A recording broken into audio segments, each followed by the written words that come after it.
ఈరోజు కదా అసలైన రత్నం. సిద్దిపురం నుండి నాగరాజు కృష్ణయ్య కలిసి తీర్థయాత్రలకు బయలుదేరి వెళ్ళారు. వారు గుర్రాల మీద ప్రయాణం చేస్తూ కాశీ వెళ్ళి విశ్వేశ్వరుణ్ణి దర్శించి ప్రయాగ వెళ్ళి త్రివేణి సంగమంలో స్నానం చేసి సీసాలతో గంగాజలం తీసుకొని తిరుగు ప్రయాణం అయ్యారు. దారిలో ఒకచోట ఒక చెట్టు కింద వారికి ఒక ముసలి తాత అతని భార్య కనిపించారు. ఆమె వాళ్లను ఆపి, బాబు, నా భర్తకు కొంచెం గంగాజలం ఉంటే ఇప్పించండి అని అడిగింది. మేమే ఎక్కడి నుంచో మోసుకొని వస్తున్నాము, ఇంటికి పోవాలి. ఇది నీకు ఇచ్చేస్తే మళ్ళీ మాకు ఎలా వస్తుంది అన్నాడు నాగరాజు.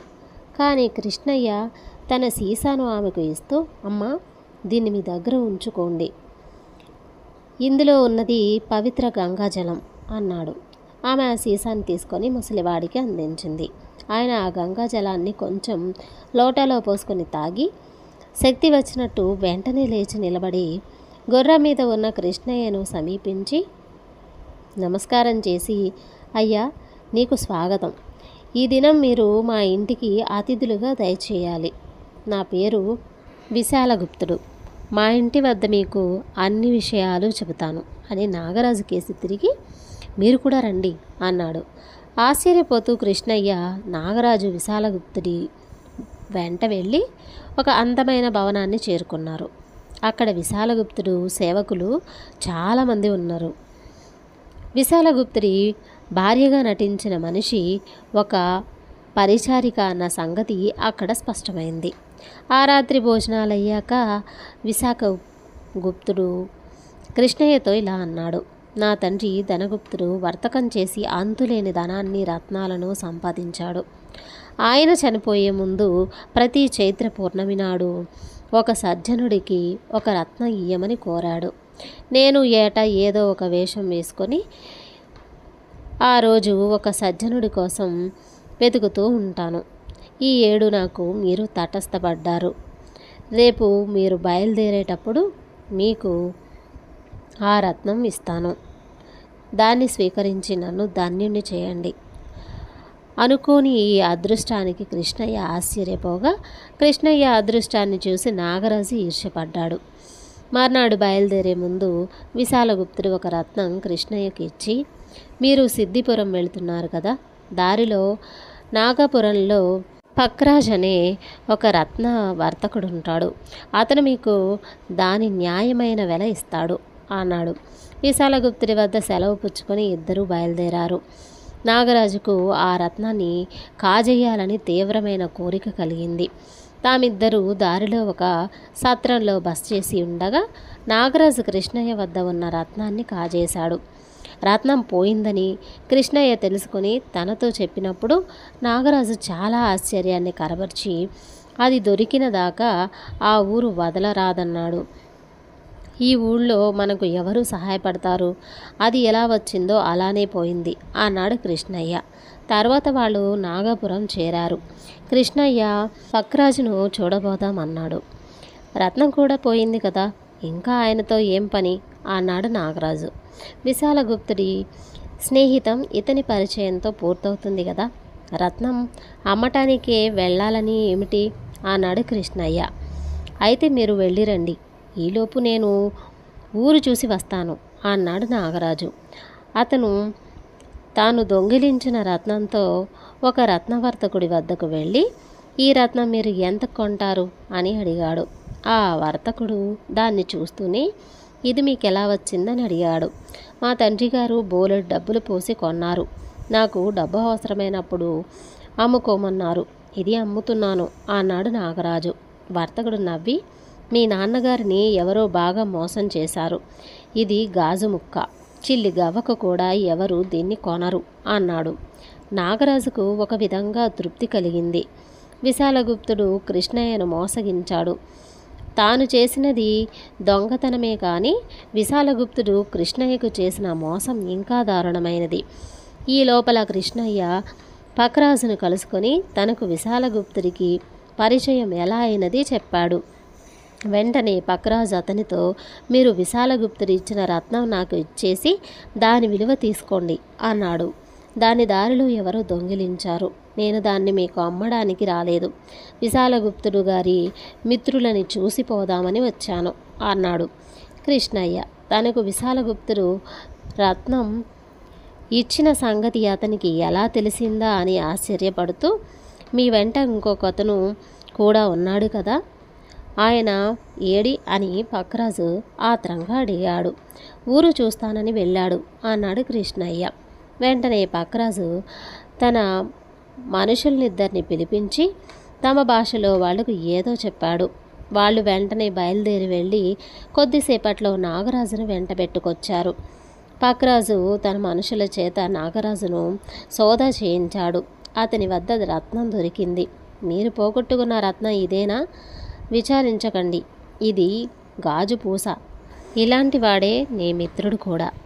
ఇది అసలైన రత్నం అనుకుని దొంగిలించి ఈ ఊళ్ళో ఉన్న రెండవ రత్నవర్తకుడి దగ్గరికి వెళ్ళి అమ్మ చూపాడు. అందుచేత నా మనుషులకు దొరికిపోయాడు. మీకు విశాలగుప్తుడు ఇస్తానన్న అసలు రత్నం నా వద్దకు ముందే చేరింది. దాని మూల్యం ఇప్పుడు నేను మీకు ఇయ్యనున్నాను. మీ ఊరికి పంపుతాను. కానీ మీ మిత్రుణ్ణి న్యాయస్థానానికి పంపటం మంచిది. అది నా విధి కూడా అన్నాడు పక్రాజు కృష్ణయ్యతో. అందుకు నేను ఒప్పుకోను. దారి పొడుగునా నాతో కష్టసుఖాలని పంచుకున్నాడు. పైగా అతను కాజేసినది గాజుపూస అని మీరే అన్నారు కదా. నా రత్నంలో అతనికి సగం ఇయ్యబోతున్నాను. నా మీద దయతో ఉంచి నా మిత్రుడి మీద దొంగతనం నేరం మోపకండి అని కృష్ణయ్య పక్రాజును వేడుకొన్నాడు. సిద్ధిపురం చేరగానే కృష్ణయ్యకు రత్నం విలువ ముట్టింది. అందులో సగం నాగరాజుకి ఇయ్యబోతే, నేను చేసిన దుర్మార్గానికి నన్ను ఖైదు నుంచి కాపాడావు, అంతే చాలు అన్నాడు నాగరాజు కృష్ణయ్యతో. కథ సమాప్తం. నిధి అన్వేషణ. చంద్రయ్య జట్కా బండి తోలుకొని జీవించేవాడు. ఒకరోజు చీకటి పడి అతను ఇంటికి పోతుండగా దారి పక్క నిలబడి ఉన్న ఒక మనిషి ఊరికి 6 మైళ్ళ దూరంలో ఉన్న ఒక సత్రం వద్దకు బండి కట్టమని అడిగాడు. తెల్లవారేలోపుగా తిరిగి రావచ్చునని చెప్పిన మీదట చంద్రయ్య సరేనన్నాడు. ఆ మనిషి తనతో పాటు వాసన కట్టిన బిందును, 2 పలుగులను, పారలను బండిలో పెట్టుకున్నాడు. ఆ మనిషి పాడుబడిన సత్రంలో ఏదో నిధి తవ్వబోతున్నట్టు చంద్రయ్య ఊహించాడు. బండి సత్రం చేరేసరికి చాలా పొద్దుపోయింది. బండిలో ఎక్కిన మనిషి బిందె దించేటప్పుడు అది కింద పడి పెద్ద చప్పుడైంది. అందులో నుంచి చిల్లర పెంకులు కొన్ని బయటకు వచ్చి పడ్డాయి. ఆ రాత్రి వేళ ఈ చిల్లర పెంకుల బిందెని ఇక్కడికి ఎందుకు తెచ్చారు అని చంద్రయ్య పెద్ద మనిషిని అడిగాడు. అంతా చెబుతాను, నాకు నీ సహాయం కావాలి అంటూ పెద్ద మనిషి ఇలా చెప్పసాగాడు. అతని పేరు వరహాలు. అతని తాత సముద్ర వర్తకం చేసి చాలా సంపాదించాడు. ఆయన ఒకసారి బోలె డబ్బులతో తిరిగి వస్తూ అర్ధరాత్రి అయ్యేసరికి ఈ సత్రంలోనే బస చేశాడు. ఆ రాత్రి ఆ సత్రం మీద బందిపోటు దొంగలు పడ్డారు. వాళ్ళు అడ్డం వచ్చిన వారిని అందరినీ చంపి దొరికిందంతా దోచుకుని వెళ్ళిపోయారు. వచ్చిన వారిలో వరహాలు తాత కూడా ఉన్నాడు. వరహాలు తండ్రి మళ్ళీ చిల్లర వ్యాపారంతో ప్రారంభించి ఎలాగో వరహాలను పెంచి పెద్దవాడిని చేసి చనిపోయాడు. తండ్రి పోయే నాటికి వరహాలకు ఇల్లు తప్ప ఏమీ మిగల్లేదు. ఆ ఇల్లు అమ్మేద్దామని వరహాలు అటక మీద పాత సామాన్లు తీస్తుంటే అతని తాత తాలూకు పుస్తకం ఒకటి కనబడింది. ఆ పుస్తకం కాగితాలు తిప్పుతుంటే ఒక చోట అతనికి తాత ఇలా రాసినట్టు కనబడింది. సత్రాన్ని బందిపోటు చుట్టుముట్టారు. నా దగ్గర ఉన్న డబ్బు అంతా పెట్టెతో సహా కొత్తగా మొక్కల కోసం తవ్విన బోదెలో పూడ్చిపెట్టాను. ఈ మాట చెప్పి వరహాలు చంద్రయ్యతో సత్రం వెనుక ఉన్న చెట్ల కింద ఆ నిధి కోసం మనం తవ్వాలి. నువ్వు నాకు సహాయపడినందుకు నీకు నిధిలో 3వ వంతు ఇస్తానన్నాడు. చంద్రయ్య అందుకు సంతోషంగా ఒప్పుకుంటూ, అయితే ఈ చిల్లర పెంకుల బిందె దీనికి అని అడిగాడు. ఉన్నట్టుండి మనం బిందె వెంట పెట్టుకుని వస్తే అందరికీ అనుమానం కలుగుతుంది. రోజు ఇది మన వెంట ఉంటే ఎవరు పట్టించుకోరు. పెట్టెలో డబ్బు ఇందులో పెట్టుకుపోవచ్చు. ఈలోగా ఎవరైనా అనుమానపడి బిందెను తనిఖీ చేస్తే ఇందులో చిల్లర పెంకులు తప్ప ఏమీ ఉండవు అన్నాడు వరహాలు. చంద్రయ్య గుర్రాన్ని విప్పి ఒక చెట్టుకు కట్టేశాడు. తర్వాత ఇద్దరు చెరొక పలుగు పారా తీసుకుని సత్రం వెనుక పక్కగా పోయి చెట్ల పొదలన్నిటికీ చెరువువైపు నుంచి తవ్వి చూడటానికి ఉపక్రమించారు. తెల్లవర వస్తుందనగా వాళ్ళు విరమించి మర్నాడు రాత్రి మళ్ళీ రావడానికి తీర్మానించుకున్నారు. ఆ రాత్రి వారి ప్రయాణ బసకు ఫలితం లేకపోయింది. గోతులు మళ్ళీ పూడ్చి పలుగులు పారలు ఒక పొదలో దాచి ఇద్దరు బండి ఎక్కి బయలుదేరారు. చంద్రయ్య వరహాలను అతని ఇంటి వద్ద దించి తన ఇల్లు చేరుకున్నాడు. రాత్రంతా ఎక్కడున్నావని చంద్రయ్యను అతని భార్య కామాక్షి నిలదీసి అడిగింది. చంద్రయ్య భార్యకు జరిగిందంతా చెప్పి, మళ్ళీ ఎక్కడ అనకు, నేను మళ్ళీ సాయంత్రం వెళ్ళి మరికొన్ని చెట్ల దగ్గర తవ్వుతాను. నిధి మన అదృష్టం కొద్దీ నేను తవ్వే పక్క ఉంటే దాన్ని మనమే ఉంచేసుకోవచ్చు అన్నాడు. అన్యాయం, మనకు అన్యాయపు సొమ్ము వద్దు అన్నది కామాక్షి. కానీ చంద్రయ్య భార్య మాట వినిపించుకోకుండా సాయంత్రం వేళ పాడుబడిన సత్రం చేరి కొన్ని చెట్ల మొదళ్ల దగ్గర తవ్వి ఏమీ దొరక్క ఆ గోతులను మళ్ళీ పూడ్చి ఇంటికి చేరాడు. ఆ రాత్రి మళ్ళీ వరహాలు చంద్రయ్య సత్రం వెనుక తవ్వారు. ఇలా 2 వారాల పాటు ఇద్దరు శ్రమపడ్డారు.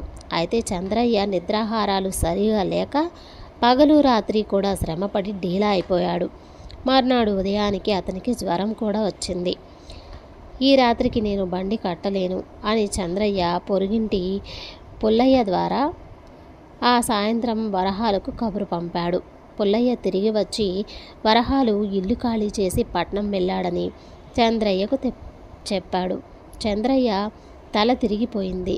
వరహాలు సకుటుంబంగా పట్నం వెళ్ళాడంటే అతనికి నిధి దొరికిందన్నమాట. కిందటి రాత్రి వాళ్ళు తిరిగి వచ్చినప్పుడు బిందెలో చిల్లర పెంకులకు బదులు ధనం ఉన్నదన్నమాట. తనను వరహాలు ఎంత మోసం చేశాడు. తాను వరహాలను మోసం చెయ్యజూసిన సంగతి ఆ క్షణంలో చంద్రయ్యకు గుర్తు రాలేదు. వరహాలు ఎక్కడికి వెళ్ళాడో తెలుసుకోవాలని కేకలు పెడుతూ అంతా జ్వరంతోనూ చంద్రయ్య వరహాలింటికి పడుతూ లేస్తూ వెళ్ళాడు. వరహాలు ఇల్లు తాళం పెట్టి ఉన్నది. పక్కన ఇంటి అరుగు మీద కూర్చుని ఉన్న ముసలివాణ్ణి అడిగితే పిచ్చి బాగా ముదిరిపోయింది, వైద్యానికి పట్నం తీసుకుపోయారు అన్నాడు. చంద్రయ్య నిర్ఘంతపోయి వరహాలకు పిచ్చా అని అడిగాడు. కాదా మరి, తాత నిధి దాచాడని ఇల్లంతా తవ్వేశాడు. ఈ పిచ్చితో వ్యాపారం కూడా మానేశాడు. చివరకు ఒక బిందె దొరికిందిలే, అందులో చిల్లర పెంకులు తప్ప ఏమీ లేవు. రాను రాను పిచ్చి మరీ ముదిరింది. అతని భార్య అతన్ని పట్నం తీసుకుపోయి వైద్యం చేస్తుందట అన్నాడు ముసలివాడు. చంద్రయ్యకు అంతా అర్థమైంది. ఆ పిచ్చివాణ్ణి నమ్మి తాను కూడా గోతిలో పడ్డాడు. ఆ వరహాలు పిచ్చే తనకు అంటింది. డబ్బు ఎంతటి వాణ్ణైనా పిచ్చివాణ్ణి చేస్తుంది. చంద్రయ్య మనసు తేలికపడి కాళ్ళు ఇచ్చుకుంటూ ఇంటికి బయలుదేరాడు. అంతదాకా స్తంభం చాటున ఉన్న కామాక్షి యువతలికి వచ్చి, క్షమించు తాత, నీ చేత అబద్ధం చెప్పించాను అన్నది. అవును, వరహాలకు నిధి దొరికి అప్పులు తీర్చి పట్నం వెళ్ళిపోయాడు కదా, అతనికి పిచ్చి అని ఎందుకు చెప్పమన్నావు అన్నాడు తాత. కామాక్షి తాతకు జరిగిందంతా చెప్పి, అలా చెప్పకపోతే నా మగుడికి నిజంగా పిచ్చి పట్టుకునేటట్టుంది. ఈ నిధి గొడవ వచ్చిన దాకా తాను సంపాదించే దాంతో మేం సుఖంగాను శాంతంగాను బతుకుతున్నాం. అటువంటి వాడికి నిధి దాహం పుడితే మాకు సుఖం ఉంటుందా అని చెప్పి మరో దారిన వేగంగా ఇంటికి బయలుదేరింది. కథ సమాప్తం.